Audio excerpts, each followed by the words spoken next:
নমস্কাৰ মৰমৰ ছাত্ৰ ছাত্ৰী আৰু মোৰ বন্ধু বান্ধৱীসকল, মোৰ ইউটিউব চেনেলটোত আপোনালোকৰ স্বাগত জনাইছোঁ। আজি মই লৈ আহিছোঁ ক্লাছ 10ৰ লেচন 9 ইণ্টাৰনেটৰ পিঠা আৰু মিঠা। পাঠটো খুবেই ইম্পৰ্টেণ্ট। আমি দৈনন্দিন জীৱনত ইণ্টাৰনেট ব্যৱহাৰ কৰি থাকোঁ। ইয়াৰ কিছুমান দোষ আছে আৰু সুবিধাও আছে। সেইবিলাকৰ বিষয়ে কবিয়ে পাঠটোৰ যোগেদি লৈ আহিছে। ছাত্ৰ ছাত্ৰীসকল, ভিডিঅ'টো ভালকৈ চাবা, স্কিপ নকৰাকৈ শেষ লৈ। তোমালোকে ইয়াত বহুত পাঠ ভিত্তিক কুৱেশ্যন পাই যাবা আৰু এডিশনাল কুৱেশ্যনো পাই যাবা। প্ৰথমত দিয়া আছে ইয়াত ভাৱ বিশেষক চমুত্তৰ লিখা। ক নম্বৰ হ'ল, দেউতাকে কুঁৱলীক কিয় কম্পিউটাৰ উপহাৰ দিছিল? ইয়াৰ উত্তৰটো দিয়া আছে অতি সহজকৈ। উত্তৰ, নৱম শ্ৰেণীৰ পৰা দশম শ্ৰেণীলৈ প্ৰথম হৈ উত্তীৰ্ণ হোৱাৰ বাবে আৰু তাৰ জ্ঞানৰ পৰিধি যাতে অসীমলৈ বিস্তাৰিত হয়, সেইবাবে দেউতাকে কুঁৱলীক কম্পিউটাৰ উপহাৰ দিছিল। তাৰপিছত খ নম্বৰটো হ'ল, ইণ্টাৰনেট কি? ইয়াৰ উত্তৰটো হ'ব, ইণ্টাৰনেট হ'ল কম্পিউটাৰ নেটৱৰ্ক, বিশ্বব্যাপী এক ব্যৱস্থা। তাৰপিছত ইণ্টাৰ কানেকশ্যন অফ নেটৱৰ্কছ, এই শব্দটোৰ প্ৰথম অংশ সংযোগ ঘটি ইণ্টাৰনেট শব্দৰ সৃষ্টি হৈছিল। ইয়াক চমুকৈ নেট বুলি কোৱা হয়। তাৰপিছত গ নম্বৰটো হ'ল, কুঁৱলীয়ে প্ৰথমে কালৈ ইমেইল কৰিছিল? উত্তৰটো হ'ল, কুঁৱলীয়ে প্ৰথমে তাইৰ অন্তৰংগ বান্ধৱী শ্বেৰণলৈ ইমেইল কৰিছিল। তাৰপিছত ঘ নম্বৰটো আছে আমাৰ, পূজাৰ বন্ধত কুঁৱলীহঁতে কলৈ যোৱাৰ সিদ্ধান্ত লৈছিল? উত্তৰ, পূজাৰ বন্ধত কুঁৱলীহঁতে দক্ষিণ ভাৰতৰ পিনে ফুৰিবলৈ যোৱাৰ সিদ্ধান্ত লৈছিল। ঙ নম্বৰ হ'ল, ভাইৰাছ কি? উত্তৰ, ভাইৰাছ হৈছে এক ধ্বংসাত্মক অভিপ্ৰায়েৰে প্ৰস্তুত কৰা এক কম্পিউটাৰ প্ৰগ্ৰাম। ভাইৰাছৰ সম্পূৰ্ণ নাম হ'ল vital information research under size, www বা ৱেব কি? আমি যে সকলোৱে ব্যৱহাৰ কৰোঁ ইণ্টাৰনেটৰ www.com, এইটোৱে বস্তু www, সেইটোৱে এইটো www, এইটো কাক বোলে? পৃথিৱী জুৰি সচৰিত হৈ থকা লাখ লাখ কম্পিউটাৰত মজুত থকা পৰস্পৰৰ সংলগ্ন ভিন্ন তথ্য পাতিৰ সামূহিক ভাণ্ডাৰ হৈছে ৱেব। ইয়াৰ www সম্পূৰ্ণ বোলে। তাৰপিছত ইয়াৰ ফুল ফৰ্মটো হ'ল, মানে ইয়াৰ সম্পূৰ্ণ নামটো হ'ল ৱৰ্ল্ড উইড ৱেব। 3 নম্বৰত দিয়া আছে আমাক, কুঁৱলীয়ে ইমেইলৰ জৰিয়তে বান্ধৱীসকলৰ পৰা কি কি কথা জানিব পাৰিলে? উত্তৰ দিয়া আছে, কুঁৱলীয়ে ইমেইলৰ জৰিয়তে বন্ধু বান্ধৱীৰ পৰা তেওঁলোকৰ দেশ ভ্ৰমণৰ চাক্ষুষ অভিজ্ঞতা তথা নিজস্ব দৃষ্টিভংগীৰ এক ৰোমাঞ্চক সোৱাদ লাভ কৰিব পাৰিলে। তাৰপিছত 4 নম্বৰটো আছে দিয়া, ইণ্টাৰনেটেৰে সহায়ত কুঁৱলীয়ে কি কি নতুন অভিজ্ঞতা আহৰণ কৰিলে? উত্তৰ, ইণ্টাৰনেটেৰে কুঁৱলীৰ মন মগজু সম্পূৰ্ণৰূপে অধিকাৰ কৰি ৰাখিবলৈ ধৰিলে। ইণ্টাৰনেটৰ সহায়ত কুঁৱলীয়ে ন অভিজ্ঞতা অৰ্জন কৰিলে। ইণ্টাৰনেটৰ বিভিন্ন ৱেবছাইটসমূহৰ পৰা তাই বিজ্ঞানৰ বিভিন্ন পৰীক্ষা নিৰীক্ষাৰ বিষয়েও শিকি ল'লে। তাই ইমেইলৰ সোৱাদত ইমান অভিভূত হ'ল যে ভিডিঅ' কলিঙৰ সোৱাদ ল'বলৈ উদগ্ৰীৱ হৈ পৰিল। কুঁৱলীয়ে নীতিশিক্ষা থকা পুৰণি চিনেমা সুগায়ক গায়িকাৰ মন প্ৰাণ পুলকিত কৰা চিৰযুগমীয়া গীতসমূহৰ লগতে খেলা ধূলাত তাই আজৰি পাৰত উপভোগ কৰি মনটো প্ৰফুল্লিত কৰি ৰাখে। 5 নম্বৰত দিয়া আছে ভাইৰাছে কম্পিউটাৰৰ এটাৰ কেনেদৰে বিজুতি ঘটাব পাৰে উত্তৰ ভাইৰাছৰ সম্পূৰ্ণ নামটো হ'ল মই আগতে কৈ দিছোঁ ভিটাল ইনফৰমেশ্যন ৰিচাৰ্চ আণ্ডাৰ চিজ ই হৈছে এক ধ্বংসাত্মক অভিপ্ৰায়েৰে প্ৰস্তুত কৰা এক কম্পিউটাৰ প্ৰগ্ৰাম ই নিজকে কম্পিউটাৰত থকা সুস্থ প্ৰগ্ৰাম বা ফাইলৰ লগত সংযুক্ত কৰি সেৱাবোৰত বিজুতি ঘটাব পাৰে আকৌ মূল ব্যৱহাৰকাৰীজনৰ অজ্ঞাতে বা অনুমতি নোলোৱাকৈ তাৰপিছত 6 নম্বৰটো আছে ইণ্টাৰনেটৰো মিঠা সুবিধা লগতে তিতা অসুবিধা আছে কথাষাৰৰ বক্তা কোন ইণ্টাৰনেটৰ সুবিধা আৰু অসুবিধা বিষয়ে পাঠৰ আধাৰত বুজাই লিখক ছাত্ৰ ছাত্ৰীসকল এইটো খুবেই ইম্পৰ্টেণ্ট তোমালোকৰ কাৰণে 4 মাৰ্কৰ আহিব পাৰে এইটো ভালকৈ চাই ল'ব তোমালোকে উত্তৰ ইণ্টাৰনেটৰো মিঠা সুবিধা লগতে তিতা অসুবিধা আছে কথাষাৰৰ বক্তা হৈছে শাবানা বাইদেউ ইয়াত ইণ্টাৰনেটৰ ভাল সুবিধাখিনিক মিঠা সুবিধা আৰু অসুবিধাখিনিক তিতা অসুবিধা বুলি কোৱা হৈছে মিঠা সুবিধাসমূহে মানৱ সভ্যতাই উন্নতিৰ জখলাত হেৰিত গতিৰে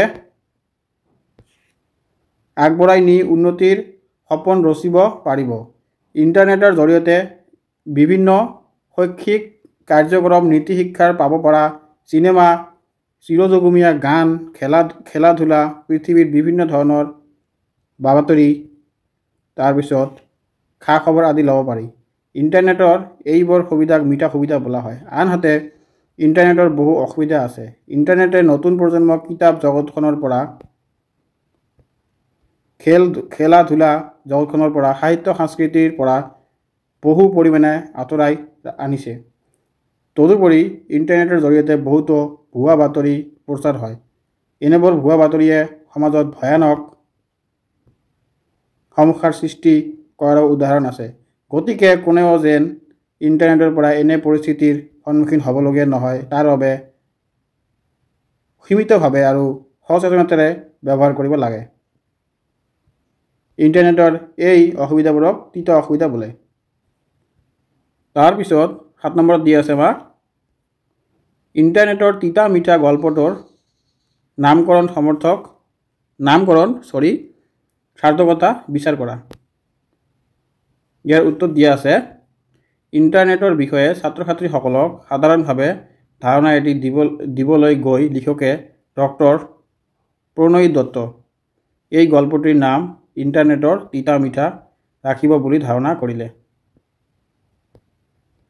পৃথিৱীৰ সকলো বস্তুৰে ভাল বেয়া দুটা দিশ আছে লেখিকা ডক্টৰ প্ৰণয় দত্তই নিজেও ইলেক্ট্ৰনিক মাধ্যমৰ হোৱা হেতুকে সেই মাধ্যমৰ সুবিধা অসুবিধা দুয়ো দিশতে তেওঁ জ্ঞাত তাৰপিছত ইণ্টাৰনেটৰ বহুল প্ৰসাৰ তথা উপযোগিতাই মানুহৰ শ্ৰম লগাব কৰি থাকোঁতে বিভিন্ন বতৰা দিবলৈ সক্ষম হৈছে কিন্তু ইয়াৰ সঠিক ব্যৱহাৰ নজনাৰ বাবে বহু লোক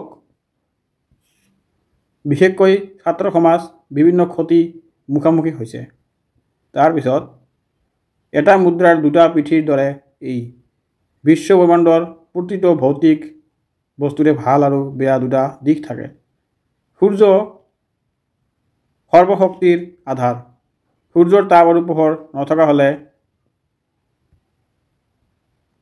এই ধাৰাত জীৱ আৰু উদ্ভিদকুলৰ একো অস্তিত্ব নাথাকিলেহেঁতেন আকৌ ইয়াৰ বিপৰীত ফালে সূৰ্যৰ উত্তাপ্ত তাপত যাৰ কালিত আমি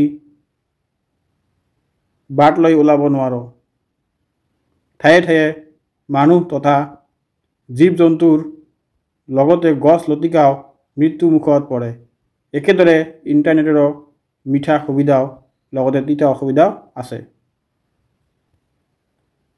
তাৰপিছত আমাৰ 8 নম্বৰত দিয়া আছে ইণ্টাৰনেটৰ অত্যাধিক ব্যৱহাৰে ছাত্ৰ ছাত্ৰীৰ জীৱনত কেনে প্ৰভাৱ পেলাব পাৰে পাঠৰ আধাৰত লিখা ছাত্ৰ ছাত্ৰীসকলে এইটো খুবেই ইম্পৰ্টেণ্ট কোৱেশ্চন তোমালোকে পঢ়ি ল'বা 3 মাৰ্কত আহিব পাৰে ভালকৈ পঢ়ি ল'বা তোমালোকে ইয়াৰ উত্তৰটো দিয়া আছে ইণ্টাৰনেটৰ অত্যাধিক ব্যৱহাৰে ছাত্ৰ ছাত্ৰীৰ জীৱনত অধিক প্ৰভাৱ পেলাব পাৰে ইণ্টাৰনেটৰ অত্যাধিক ব্যৱহাৰে ছাত্ৰ ছাত্ৰীয়ে সাধাৰণতে দৈনন্দিন জীৱনত কৰিবলগীয়া বহুত কাম কাজ খেলা ধূলা ইত্যাদি বিভিন্ন ধৰণৰ প্ৰয়োজনীয়তা কৰ্মৰ পৰা বিৰত ৰাখে।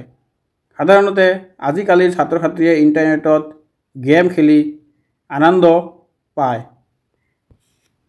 ইয়াৰ ফলত ছাত্ৰ ছাত্ৰীৰ পৰা পঢ়া শুনাৰ প্ৰতি মনোযোগ একেবাৰে কমি যায়। এইটো কথা বহুত গুৰুত্বপূৰ্ণ কথা কৈছে। আজিকালি চাবা তোমালোকে ক্লাছ 6ৰ পৰা আৰম্ভ কৰি 12লৈকে মানে ফ্ৰী ফায়াৰ গেম খেলে, PUBG গেম খেলে, এইটোৱে বুজাইছে কবিয়ে। তাৰপিছত কোনো ধৰণৰ অনুষ্ঠান উৎসৱত আজিকালি ল'ৰা ছোৱালীয়ে ভাগ ল'বলৈ উৎসাহিত নেদেখুৱায়। ঠিক কথা কৈছে এইটো কবিয়ে। তোমালোকে চাবা যিবিলাকে নেখেলে আৰু যিবিলাকে গেম খেলে তেওঁলোকৰ ডিফাৰেন্সটো চাই ল'বা, নিজে নিজে গম পাই যাবা। তাৰপিছত ইণ্টাৰনেটৰ অত্যাধিক ব্যৱহাৰ ফলত চকু আৰু মগজুৰ যথেষ্ট ক্ষতি হয় দেখিবলৈ পোৱা গৈছে। ইণ্টাৰনেটৰ ব্যৱহাৰৰ ফলত আপোনালোক মত এষাৰ দিবলৈ তেওঁলোকে পাহৰি যায়। ইণ্টাৰনেট সংলগ্ন মোবাইল চাই যাওঁতে বহুতো পথ দুৰ্ঘটনাও হৈছে। বহু সময়ত ইণ্টাৰনেটত প্ৰচাৰিত ভুৱা বাতৰিৰ প্ৰভাৱত সমাজত নানা সংঘৰ্ষ হোৱাৰ দেখা গৈছে। তাৰপিছত আমাৰ ভাষা বিষয়ক বাক্য ৰচনা কৰা। ইয়াতে কিছুমান শব্দ দিয়া আছে, এইবিলাকৰ বাক্য ৰচনা কৰিবলৈ কৈছে। উত্তৰ প্ৰথমটো আছে চিনাকি অচিনাকি। ইণ্টাৰনেটৰ জৰিয়তে চিনাকি অচিনাকি বহুতো লোকক লগ পোৱা যায়। অলিক সপোন ভালদৰে পঢ়া শুনা নকৰি চৰকাৰী চাকৰি পাব বিচৰাটো অলিক সপোন লিখিয়া। নাকে মুখে বিদ্যালয়লৈ যোৱাৰ সময়ত সদায় নাকে মুখে এমুঠি গুচি যাবলগীয়া হয়। পৰীক্ষা নিৰীক্ষা ইণ্টাৰনেটৰ জৰিয়তে মীনাই বিজ্ঞানৰ বিভিন্ন পৰীক্ষা নিৰীক্ষাৰ বিষয়ে শিকি ল'লে। 2 নম্বৰ অৰ্থ লিখা। ইয়াতে কিছুমান অৰ্থ লিখিবলৈ কৈছে। 1 নম্বৰটো আছে ক্ষতি, নাশ, ধ্বংস, হানি, অনিষ্ট, বিজুতি, যন্ত্ৰ আদিত ওলোৱা বেমাৰ। গুণা কথা, চিন্তা চৰ্চা। উদাস, অনুৰাগহীন। পঞ্জীভূত মানে সঞ্চিত। তাৰপিছত আমাৰ আছে ইয়াত এডিশ্যনেল কুৱেশ্যন। এইবিলাক অতিৰিক্ত কুৱেশ্যন হয় তোমালোকৰ। 1 নম্বৰত দিয়া আছে ইণ্টাৰনেটৰ তিতা মিঠা ওপৰত তিতা মিঠা পাঠৰ ৰচক কোন? ইয়াৰ পাঠৰ ৰচকৰ নামটো আগত তোমালোকে জানি আহিছা, ডক্টৰ প্ৰণয় দত্ত। 2 নম্বৰত দিয়া আছে ডক্টৰ প্ৰণয় দত্ত কি বিষয়ত গৱেষণা কৰি PhD ডিগ্ৰী লাভ কৰিছিল? তেওঁ PhD ডিগ্ৰী কি বিষয়ত লৈছিল? তেওঁ মহাজাগতিক ৰশ্মি ৰেডিঅ' বিকিৰণ এই বিষয়ে PhD ডিগ্ৰী লৈছিল। 3 নম্বৰ ইণ্টাৰনেট চমুকৈ কি বুলি কোৱা হয়? ইণ্টাৰনেটক চমুকৈ নেট বুলি কোৱা হয়। ভাইৰাছৰ সম্পূৰ্ণ নামটো কি? তোমালোকে আগতে পাই আহিছা, ভালকৈ পঢ়ি ল'বা। 5 নম্বৰ কুঁৱলীৰ বান্ধৱী হেৰণে কলৈ পঢ়িবলৈ গৈছিল? এইটো হ'ব মস্কোলৈ পঢ়িবলৈ গৈছিল। 6 নম্বৰ কুঁৱলী কি ব্যৱহাৰ কৰিবলৈ উদ্গ্ৰীৱ হৈ পৰিছিল?